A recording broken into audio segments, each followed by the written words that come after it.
الحمد لله رب العالمين وصلى الله وسلم وبارك على نبينا محمد وعلى آله وصحبه أجمعين وأشهد أن لا إله إلا الله وحده لا شريك له وأشهد أن محمدا عبد الله ورسوله أما بعد فهذه الليلة ليلة الثاني من شهر محرم عام 1436 من هجرة النبي صلى الله عليه وسلم ندخل في الدرس التاسع عشر من كتاب الأصول الثلاثة. Nous sommes le 25 octobre 2014 et nous entrons dans le 19e cours de l'étude du livre Les trois fondements de l'islam et leurs preuves. Et la semaine dernière, nous sommes entrés dans le troisième fondement qui est la connaissance du prophète sallallahu alayhi wa sallam. L'islam est basé sur trois fondements. La connaissance d'Allah tabaraka wa ta'ala, la connaissance du prophète sallallahu alayhi wa sallam et la connaissance de l'islam, les règles, ce qui est interdit, ce qui est illicite. Ce sont les fondements de la religion.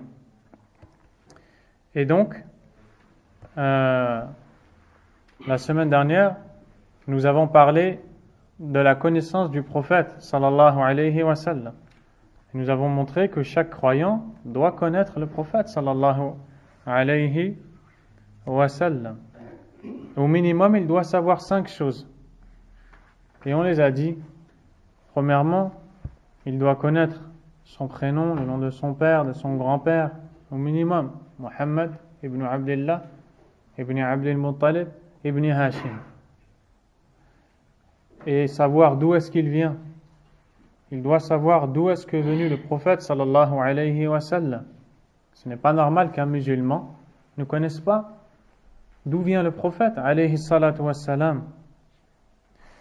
Et aussi, on a vu qu'il est venu de Mecca, il est né à Mecca sallallahu alayhi wa sallam. Où est-ce qu'il a immigré? À Médine, al-Madina sallallahu alayhi wa sallam. On doit connaître l'âge qu'il a sallallahu alayhi wa sallam, ou du moins l'âge qu'il a eu, combien de temps il a vécu, quand est-ce qu'il est devenu prophète, à quel âge? À 40 ans. Et jusqu'à 63 ans, il est mort, sallallahu alayhi wa sallam. Qu'est-ce qu'Allah lui a révélé comme verset, comme ayah? Premier verset qu'Allah lui a révélé? Iqra. Lis les 5 premiers versets de Surat Al-Alaq, l'adhérence, Surat numéro 96 du Coran. On a vu aussi qu'on doit savoir pourquoi est-ce qu'il a été envoyé. Il a été envoyé comme tous les autres prophètes pour appeler les gens à adorer Allah Azza wa Jal, à se soumettre à Allah subhanahu wa ta'ala, à reconnaître sa puissance, sa grandeur et avant tout son droit à l'adoration Azza wa Jal, le droit à l'adoration d'Allah. Il a été envoyé pour inviter les gens à reconnaître la ma'bouda bihaqqin illa Allah, qu'aucune divinité en vérité ne mérite l'adoration à part Allah. La tas'al illa Allah, la tad'u illa Allah.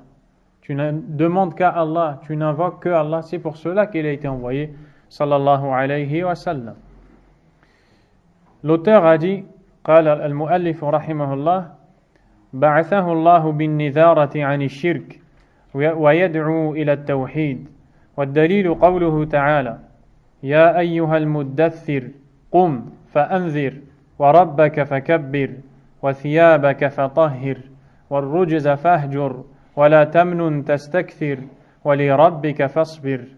ومعنى قم فأنذر ينذر عن الشرك ويدعو إلى التوحيد، وربك فكبر أي عظمه بالتوحيد، وثيابك فطهر أي طهر أعمالك من الشرك، والرجز فاهجر. الرجز هي الأصنام وهجرها بمعنى تركها والبراءة منها وأهلها. أخذ على هذا 10 سنين يدعو إلى التوحيد، وبعد 10 عرج به إلى السماء وفرضت عليه الصلوات الخمس sallallahu alayhi wa sallam. Si quelqu'un peut... Est-ce qu'il y a un livre ici en français? dans l'armoire. Non. C'est bon. Donc, il dit, rahimahullah,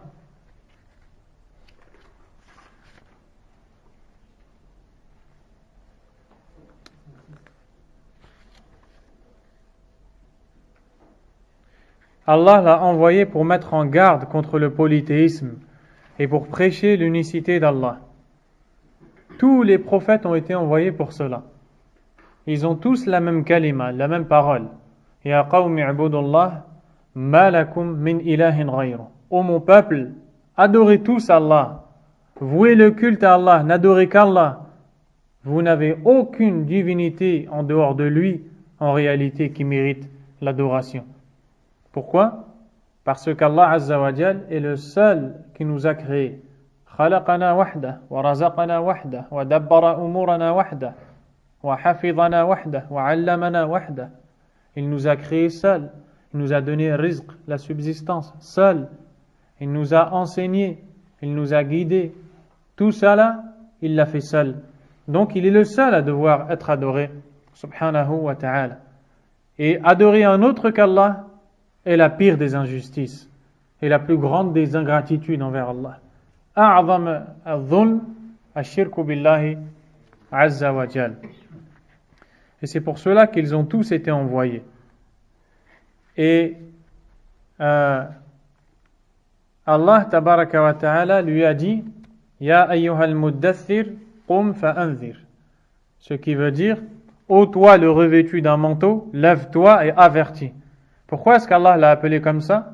Parce que quand il a reçu la visite de Jibril alayhi salam pour lui annoncer qu'il est devenu un prophète, il est descendu de la grotte où il était et il a couru chez sa femme Khadija radiyallahu anha et il a dit aux gens de sa famille Zammilouni, zammilouni, dathirouni, dathirouni, ay ghattouni, ghattouni.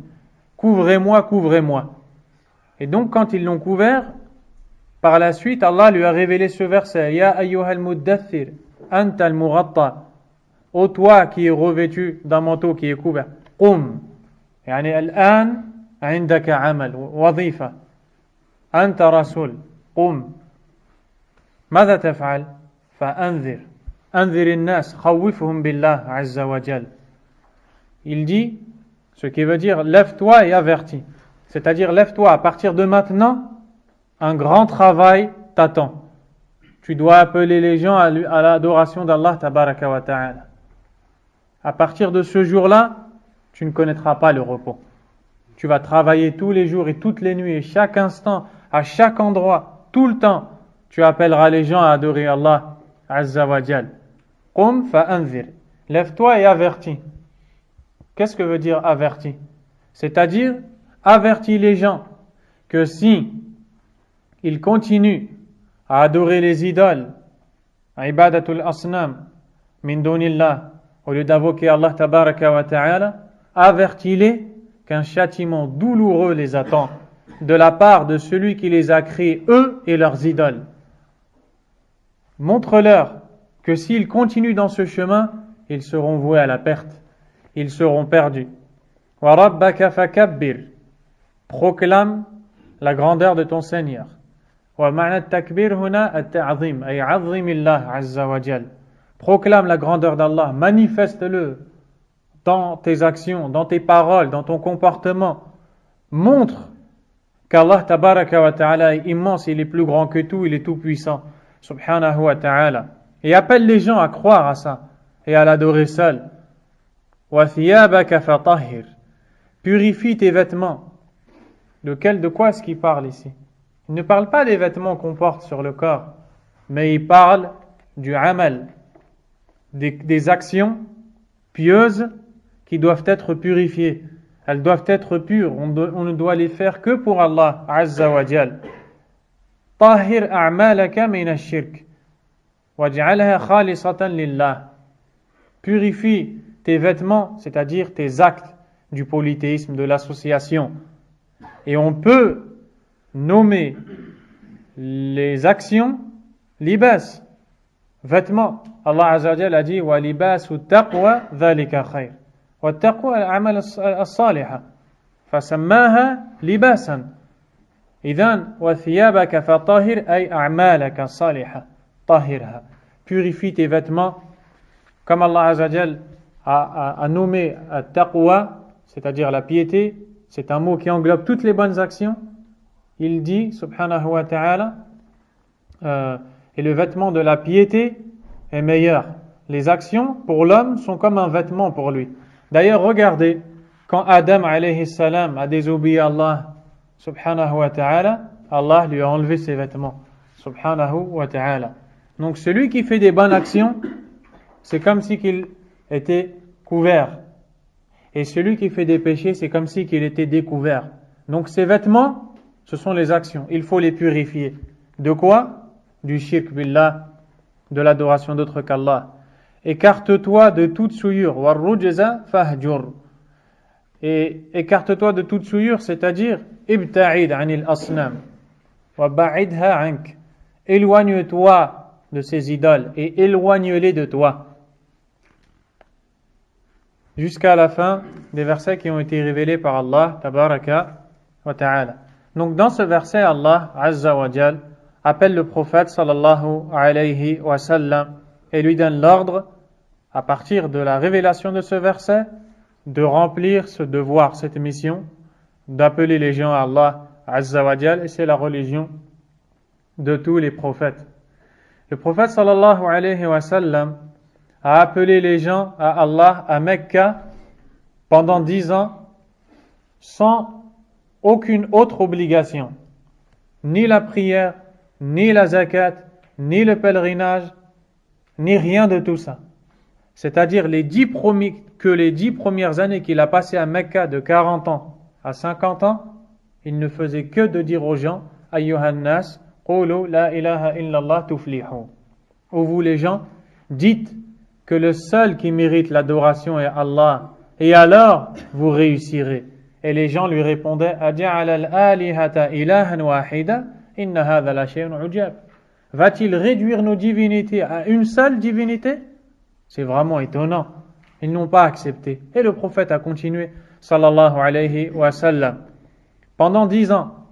10 ans après, Allah tabaraka wa ta'ala l'a élevé. Il a traversé le premier ciel, deuxième jusqu'au septième, sallallahu alayhi wa sallam.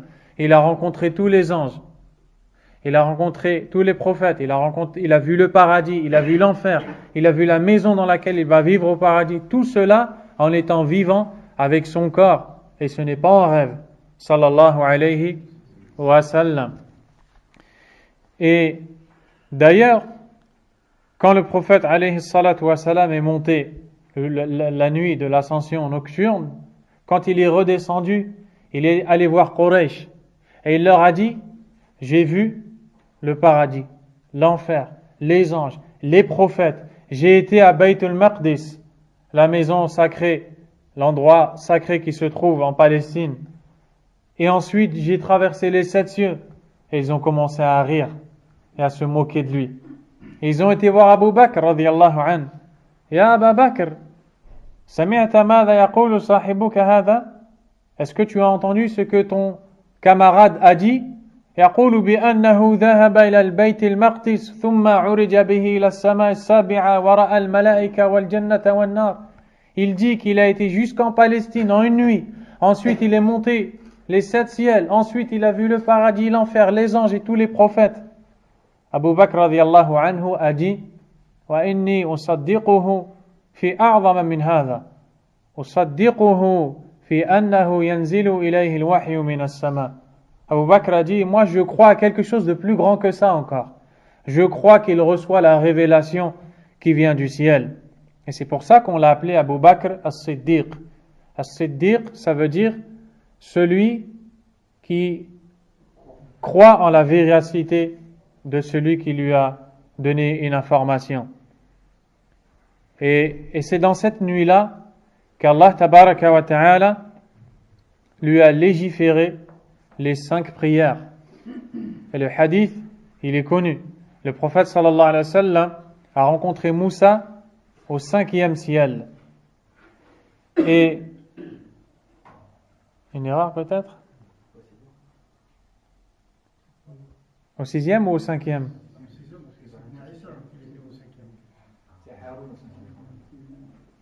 Taïb. Au 6e ciel. Vous êtes sûr?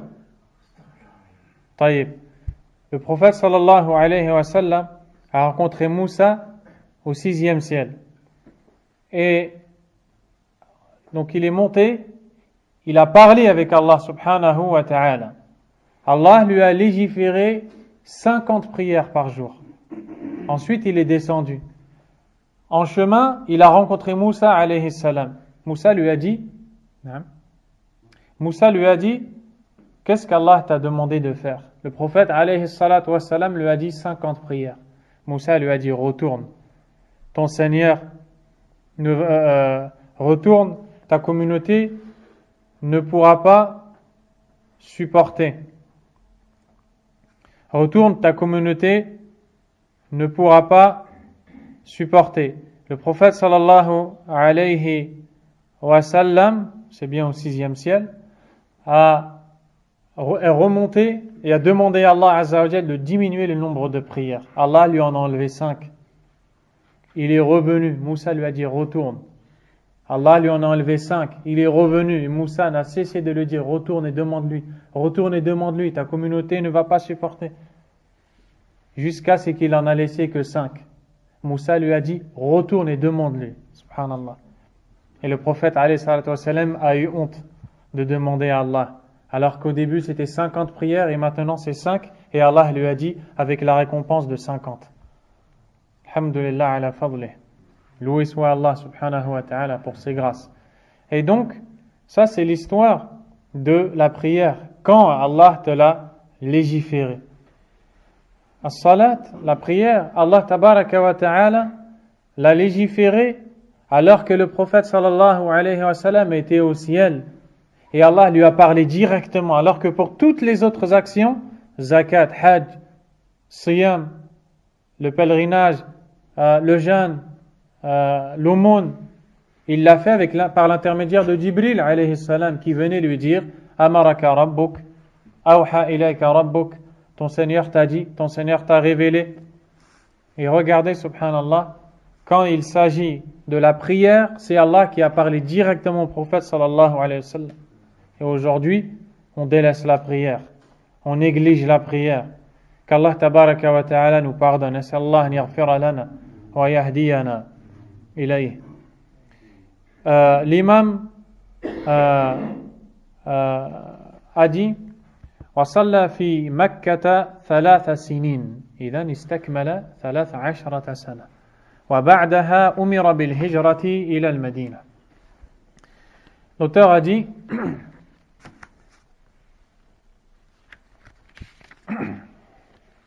il persévéra dans cela pendant 10 années en prêchant l'unicité d'Allah, c'est-à-dire après ces 10 ans, il fut élevé au ciel lors de son voyage nocturne. C'est là que lui furent prescrites les 5 prières obligatoires. Il accomplit la prière à la Mecque pendant 3 ans. Puis il reçut l'ordre de l'Hégire. L'Hégire, c'est l'émigration vers Médine. Donc, on voit bien que le prophète alayhi salatu wa salam est resté à Mecca pendant 13 ans. 10 ans sans autre chose que l'ordre du tawhid. Et ensuite la prière pendant 3 ans, ce qui fait 13 ans. Ça t'enseigne quelque chose de très important. C'est que la plus importante chose qu'on doit apprendre et étudier, c'est le monothéisme, l'unicité d'Allah Azza wa Jal. La preuve, les compagnons ont vécu 10 ans avec le prophète sallallahu alayhi wa sallam. Ils n'ont appris que ça. Une fois qu'ils ont appris ça, ils étaient prêts à accepter le reste. لأن الذي ليس له توحيد في القلب ليس مستعدا أن يقبل غيره. Celui qui n'a pas le tawhid ancré dans le cœur, il n'est pas prêt à accepter le reste. C'est pour cela que les prêcheurs de l'égarement se trompent dans leur façon de prêcher et n'ont pas de baraka. Même si en apparence ils remplissent les mosquées ou les endroits, mais tant qu'ils n'appellent pas les gens au tawhid Et comment est-ce qu'ils pourraient le faire alors qu'ils sont ignorants du tawhid? Il n'y aura pas de baraka dans leur prêche. La preuve, c'est qu'ils remplissent et ensuite ça se vide, ça ne tient pas. Pourquoi? Parce que l'arbre, il ne va rester solide que s'il est enraciné dans la terre avec des bonnes racines. La religion, elle tient si le tawhid il est ancré dans le cœur, enraciné. Allah Azza wa Jalla a dit أَفَمَنْ أَسَّسَ بُنْيَانَهُ عَلَى تَقْوَى مِنَ اللَّهِ خَيْرٌ أَمَّنْ أَسَّسَ بُنْيَانَهُ عَلَى شَفَا جُرُفٍ هَارٍ فَانْهَارَ بِهِ فِي نَارِ جَهَنَّمَ. C'est-à-dire, qui est meilleur? Est-ce que celui qui a bâti sa construction sur la piété d'Allah, sur la sincérité, sur le tawhid, sur le suivi de la sunna, est-ce que c'est celui-ci qui est meilleur? Ou bien celui qui a bâti sa construction sur une falaise en dessous de laquelle il y a du feu et de laquelle il est tombé dans le feu? Ibn al-Qayyim rahimahullah, un grand imam, a dit dans ce verset, Allah tabaraka wa ta'ala a montré l'importance de la connaissance de l'unicité d'Allah, de ses noms et de ses attributs. Car celui qui construit sa religion et qui veut la tenir solide et ferme, il faut des bases. Quelles sont ces bases? Il doit connaître Allah tabaraka wa ta'ala. Il doit connaître les noms d'Allah, les attributs d'Allah, l'unicité d'Allah, le tawhid en détail. Il doit connaître le shirk en détail pour s'en préserver. S'il connaît tout ça, sa religion, elle est solide, elle est ferme. Alors que l'autre, c'est comme si qu'il a construit il a édifié une construction, une maison sur une colline ou sur une falaise et il n'y a rien en dessous pour tenir. Et en plus de ça, en dessous de cette falaise, qu'est-ce qu'il y a? Il y a du feu. Il va vivre un instant comme ça, sa maison va tomber et lui avec va tomber. Celui qui ne vit pas avec le tawhid, le monothéisme, l'unicité d'Allah tabaraka wa ta'ala et qui n'étudie pas le tawhid aura forcément un manque. Et c'est la première chose à laquelle on doit prêcher. La dernière chose est l'ensemble de toutes les choses. Et si vous regardez la vie du prophète sallallahu alayhi wa sallam, vous verrez que depuis le jour où Allah Azza wa Jalla lui a dit « Qum fa anzir » lève-toi et avertis, toutes ces kalimas, toutes ces paroles qui sont sorties de sa bouche, toutes ces actions, tout ce qu'il a fait, c'est pour sauver le tawhid d'Allah tabaraka wa ta'ala, kalimatu la ilaha illallah. Et après cela, des gens arrivent et disent que on peut apprendre cette science en 5 minutes ou en un jour et on peut passer à autre chose et arrêter de parler de cela, arrêter de parler de ceci et de cela. Les musulmans souffrent, leur sang coule. Au lieu de parler de ces choses-là, vous parlez tout le temps de la même chose. Eh bien, cette compréhension, c'est une erreur, mes frères. Wallahi, c'est une erreur. Car le prophète sallallahu alayhi wa sallam a vécu dans une époque où les gens étaient noyés dans le péché. Ils désobéissaient à Allah Azza wa Jal. Ils consommaient de l'alcool. Ils commettaient la fornication, zina. Ils tuaient les gens. Ils volaient les biens. Ils tuaient les filles vivantes. Dès que la femme accouchait, elle regardait. Si c'était une fille, l'homme la prenait, la jetait, il l'enterrait. Il n'aimait pas les filles. Vous avez vu dans quoi est-ce que le prophète vivait? Quand il est arrivé, sallallahu alayhi wa sallam, Allah tabaraka wa ta'ala lui a dit Qum fa anzir, alaykum salam. Lève-toi et avertis. Appelle les gens à l'adoration d'Allah. Subhanallah.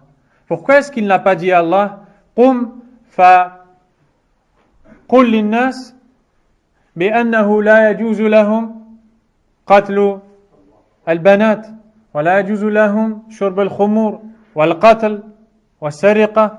Pourquoi est-ce qu'Allah ne lui a pas dit va dire aux gens qu'il est interdit de forniquer, de voler, de piller, d'assassiner, de tuer les filles vivantes? Pourquoi? Parce que la base de tout, c'est l'adoration d'Allah.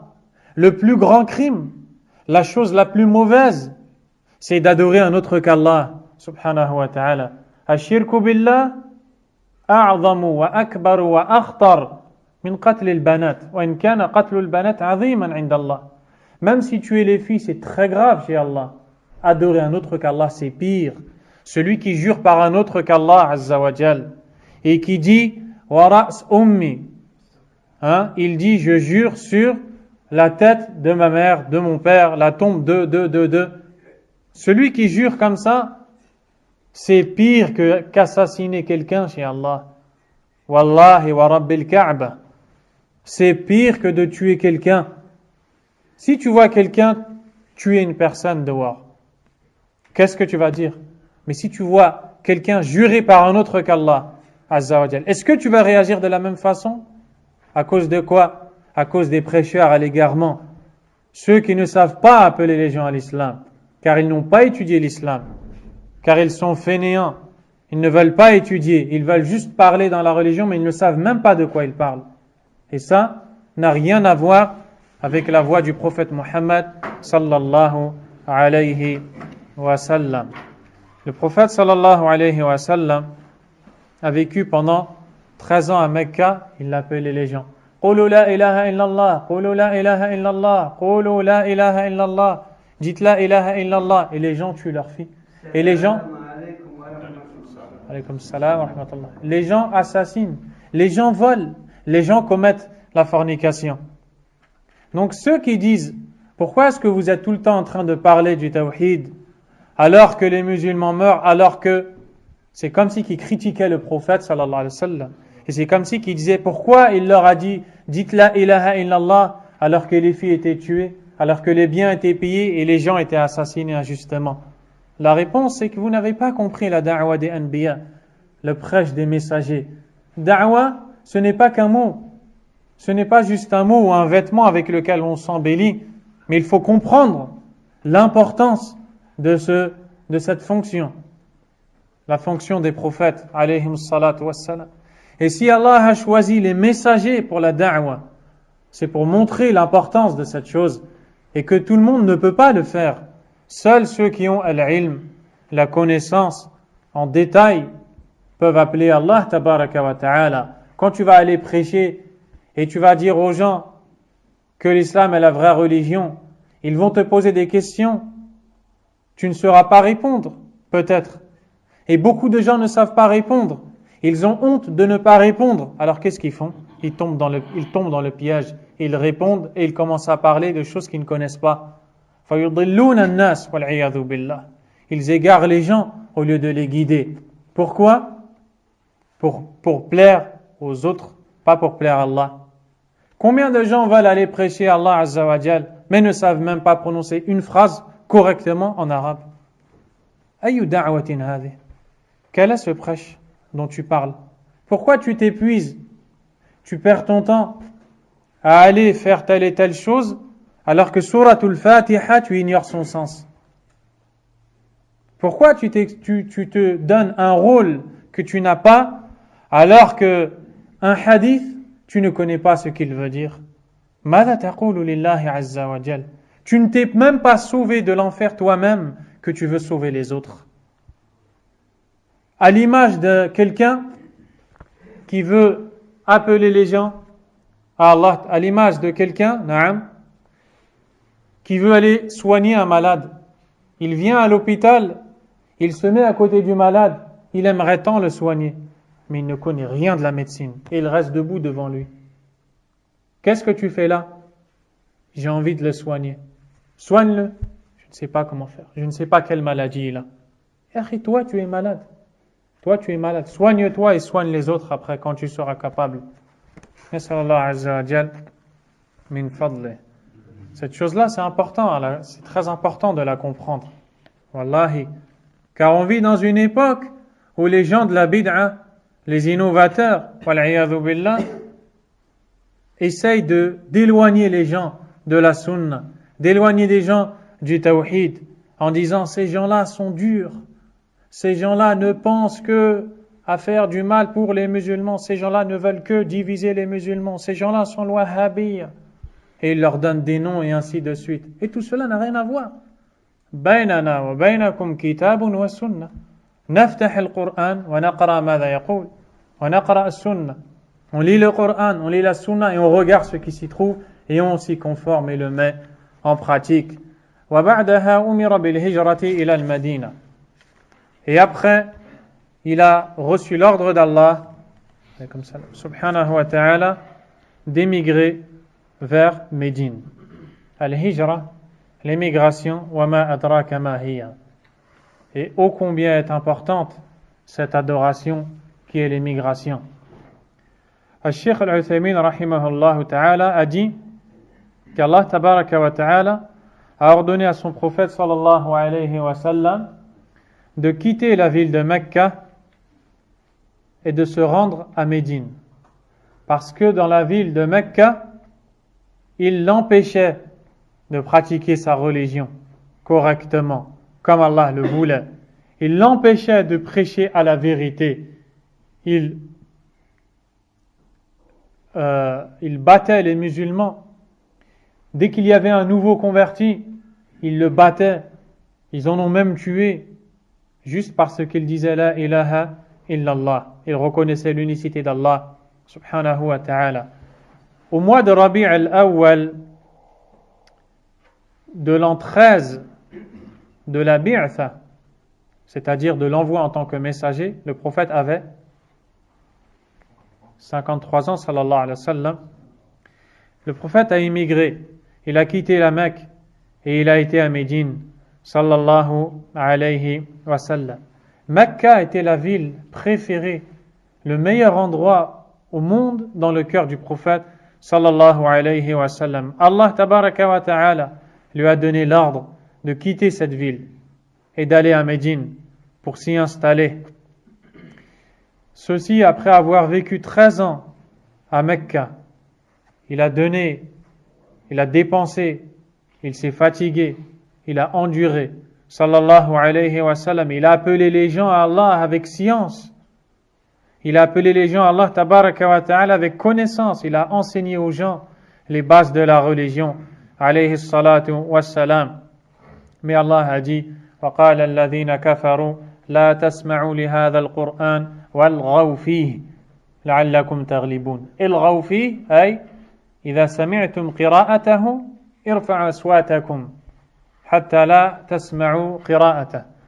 Allah tabaraka wa ta'ala a dit, ce qui veut dire, et les mécréants ont dit, n'écoutez pas ce Coran et faites du bruit quand il le récite, ainsi vous vaincrez.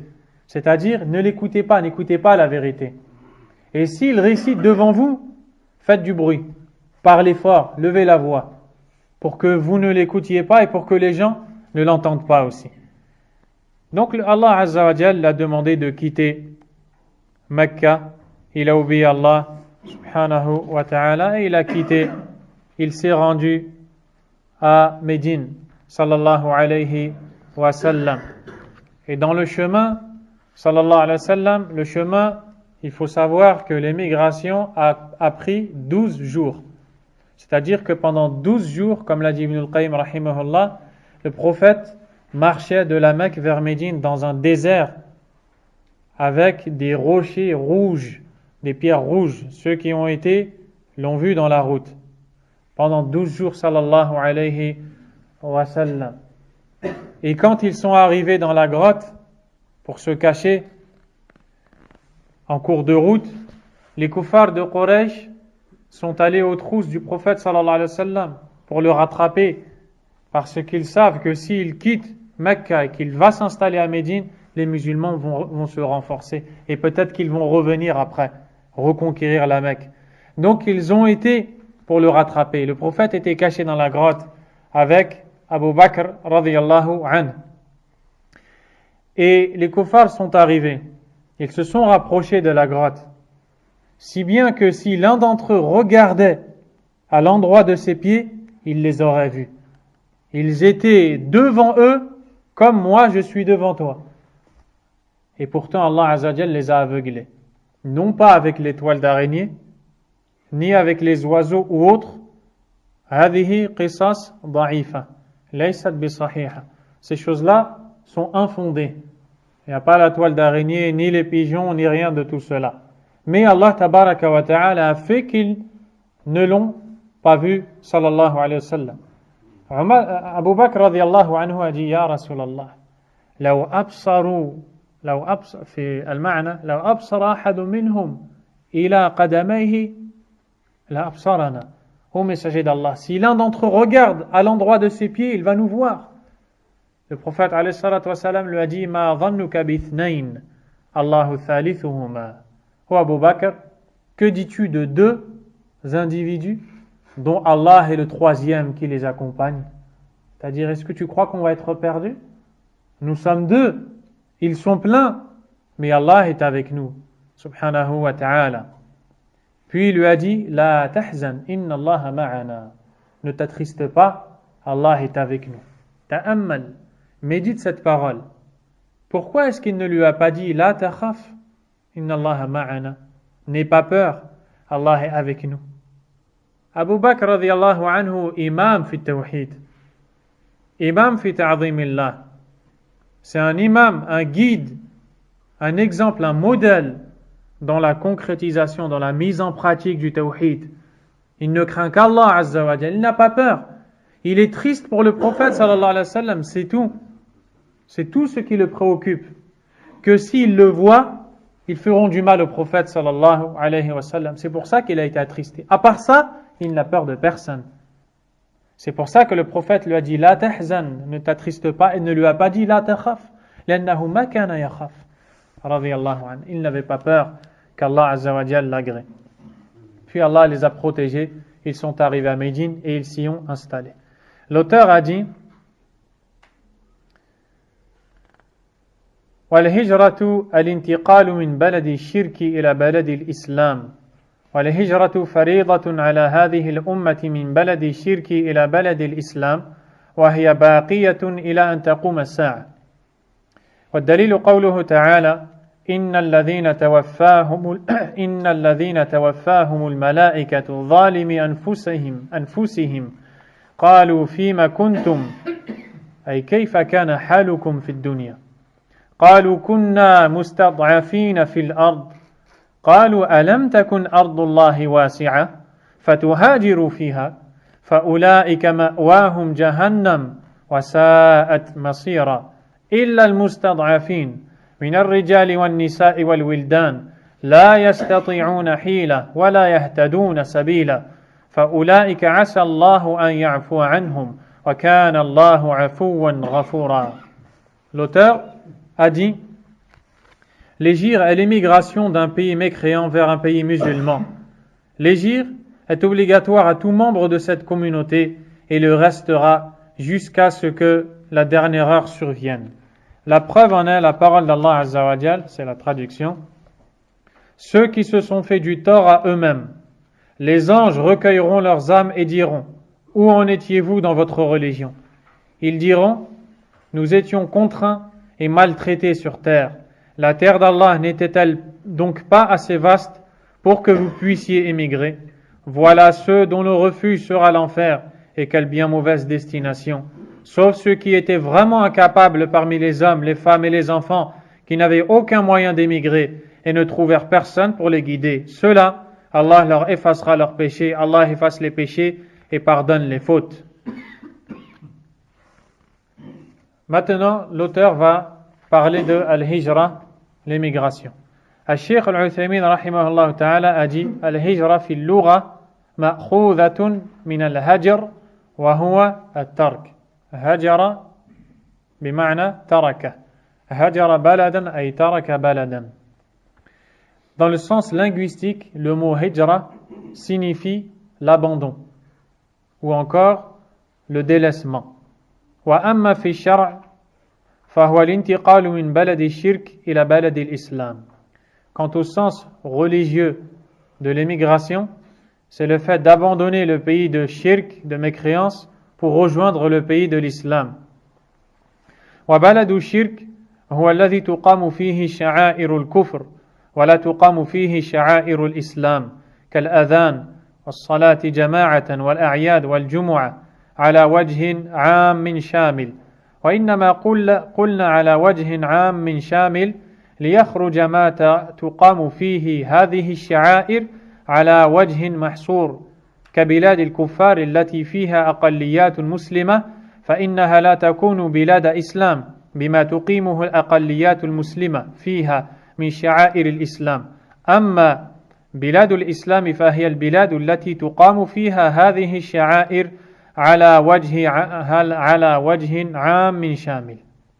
Ce qui est voulu par l'émigration, c'est le fait de délaisser le pays de shirk, de mécréance, pour rejoindre le pays de l'islam. Le pays de mécréance ou de shirk est celui dans lequel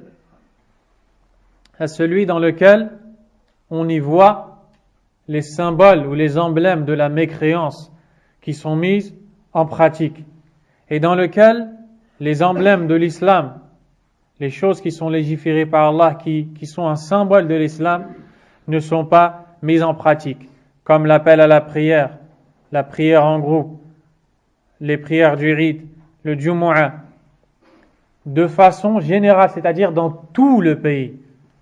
C'est-à-dire qu'il dit, rahimahullah, que le pays musulman, islamique, c'est le pays dans lequel entièrement il y a salat al-Jumu'ah, il y a l'appel à la prière, il y a la prière du Eid, dans tout le pays, sur toute la surface du pays.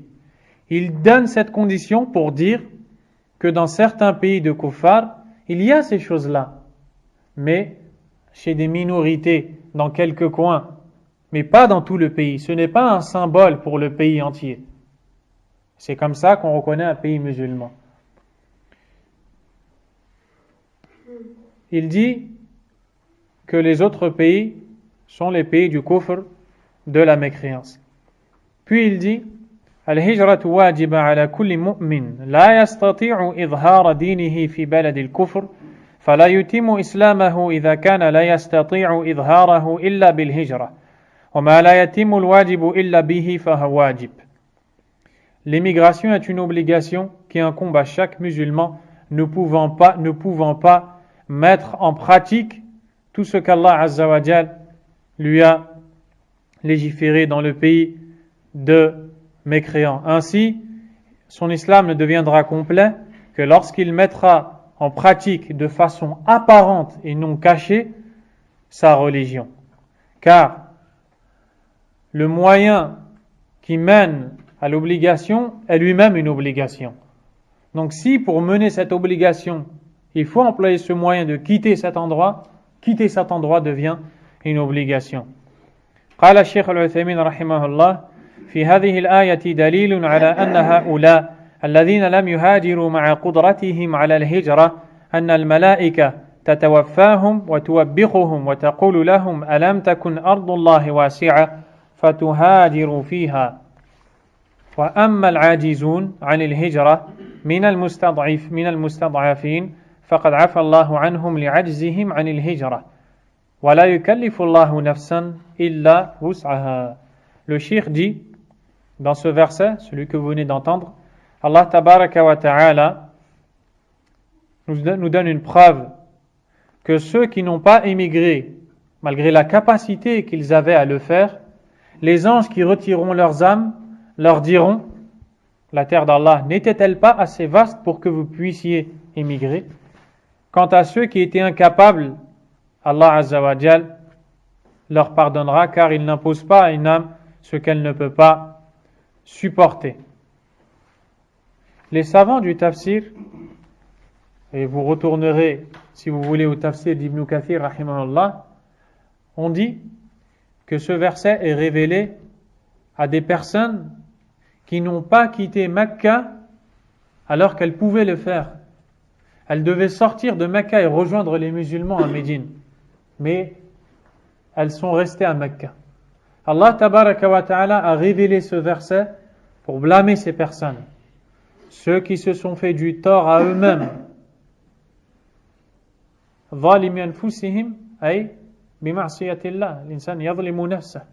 Ils se sont fait du tort à eux-mêmes en désobéissant à Allah subhanahu wa ta'ala. Les anges leur diront, où en étiez-vous sur terre? كيف كان حالكم في الدنيا لماذا عصيتم الله? Pourquoi avez-vous désobéi à Allah? Comment étiez-vous sur terre? Ils donneront leur argument et Allah le rejette. Subhanahu wa ta'ala. Donc à la base, il est descendu pour ces gens-là. Mais la règle du tafsir dit Al-ibra bi'umumi lafzi la bi khususi sabab. C'est-à-dire, nous prenons en compte la généralité du texte pour appliquer le jugement, non pas la cause de la révélation. Ibrahim?